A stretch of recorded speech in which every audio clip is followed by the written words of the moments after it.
जय हिमालय जय भारत। संसार भर में हिमालयी लोग यूट्यूब चैनल देख रहे आप सभी का स्वागत है और मैं हूं भारत की राजधानी नई दिल्ली से डॉक्टर हरीश चंद्र लखेड़ा।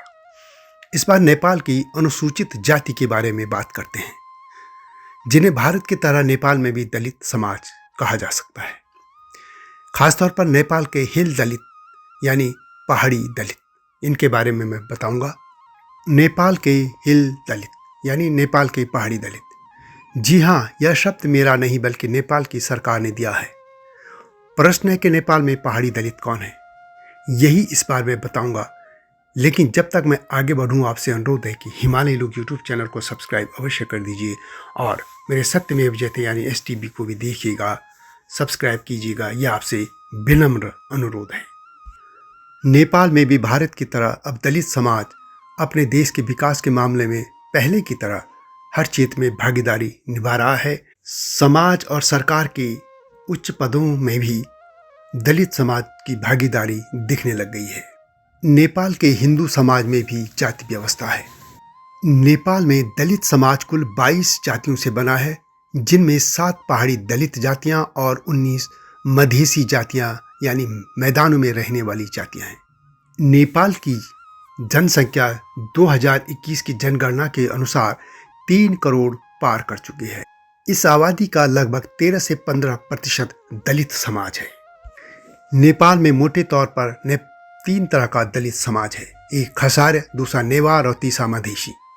नेपाल सरकार ने हिल दलित या पहाड़ी दलित के तहत कामी, दमाई, सार्की, बादी और गाइन के साथ 9 सामाजिक समूह को इसमें शामिल किया है।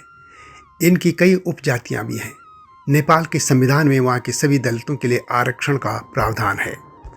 जैसा कि मैंने पहले भी कहा, नेपाल में दलित समाज कुल 26 जातियों से बना है, जिसमें 7 पहाड़ी दलित जातियां और 19 मधेसी दलित जातियां शामिल हैं।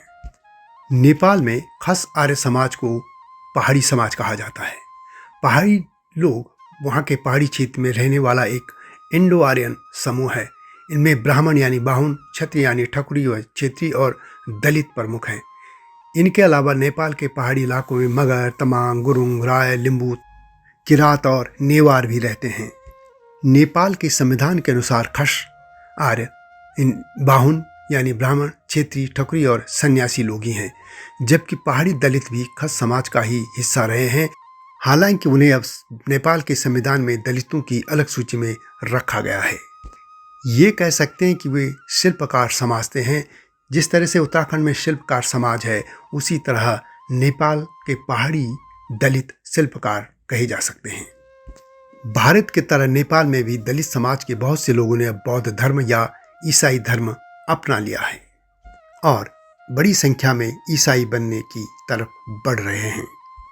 पहाड़ी दलित समाज में मुख्य तौर पर कामी, दमाई, सार्की आदि हैं।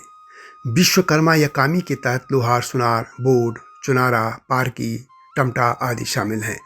इसी तरह दमाई या परियार समाज में दर्जी, सूचकर, नागरची, ढूली, हुडके आदि शामिल हैं।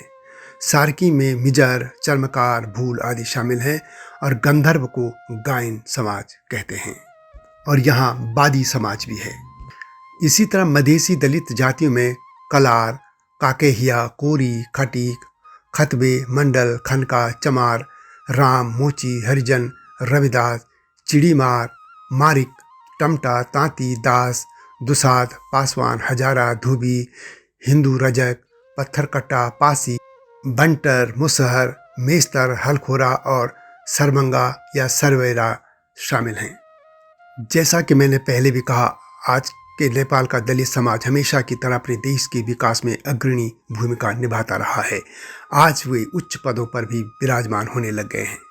यहाँ मैं सिर्फ इतिहास की बात कर रहा हूँ, उनके परंपरागत कामकाज के इतिहास की बात कर रहा हूँ।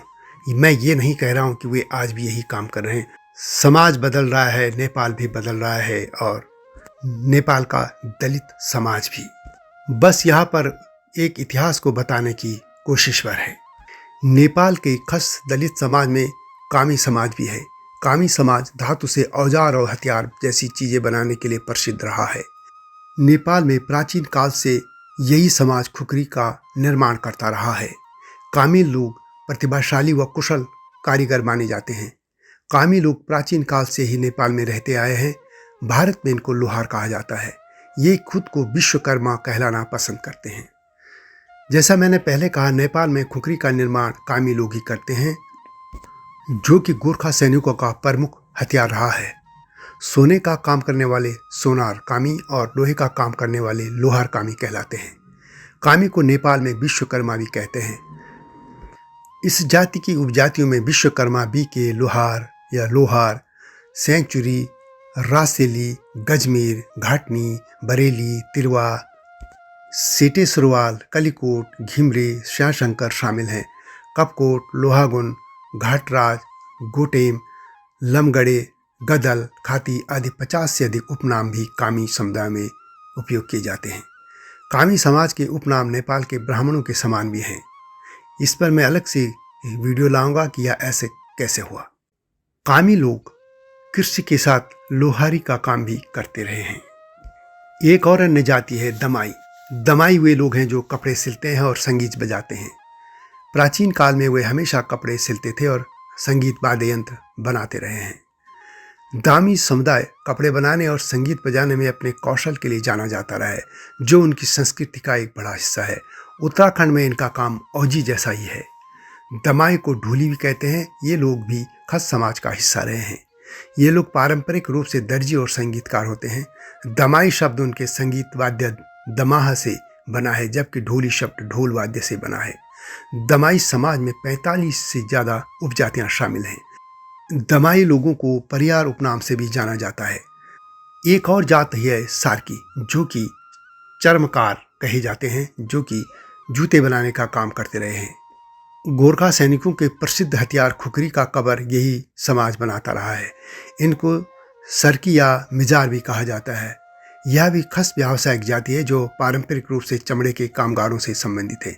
वे अपने संगीत वाद्य यंत्र मदल बजाने और एक समूह में नृत्य करने में भी विशेषज्ञ माने जाते हैं, जिसे ख्याली मरूनी भी कहा जाता है। नेपाल के पहाड़ी दलितों में एक बादी समुदाय भी है। बादी समुदाय के लोगों को दैनिक मजदूरी, मछली पकड़ने, लकड़ी काटने और संगीत वाद्य यंत्र बनाने के लिए जाना जाता है। बादी का अर्थ होता है वादक। इसी तरह एक और समाज है गायन, जिनको गंधर्व भी कहा जाता है। ये नेपाल के मध्य पहाड़ी क्षेत्र का समाज है। इन्हें पेशेवर संगीतकारों की जाति और भ्रमणशील भाटों में भी गिना जाता है। ये पारंपरिक रूप से यात्रा करने वाले संगीतकार होते हैं और लोक और ऐतिहासिक गीत बजाते रहे हैं। गंधर्व जाति के लोग सारंगी प्रमुख तौर पर बजाते थे और इनकी जो भाषा है उसे पारसी कुरा कहा जाता है। तो यह है नेपाल के हिल दलित यानी पहाड़ी दलित। वीडियो कैसे लगी कमेंट में अवश्य लिखें। जल्दी ही आऊँगा नई गाथा के साथ। तब तक जय हिमालय, जय भारत। हिमालय पे पेड़ हो तो गीत गाएंगी नदियाँ, गीत गाएंगी नदियाँ। पेड़ों पे चिड़िया है तो गीत गाएंगी नदियाँ। पेड़ों पे चिड़िया है तो गीत गाएंगी नदियाँ। माँ की लोरी जैसे होते हैं नदियों के गीत।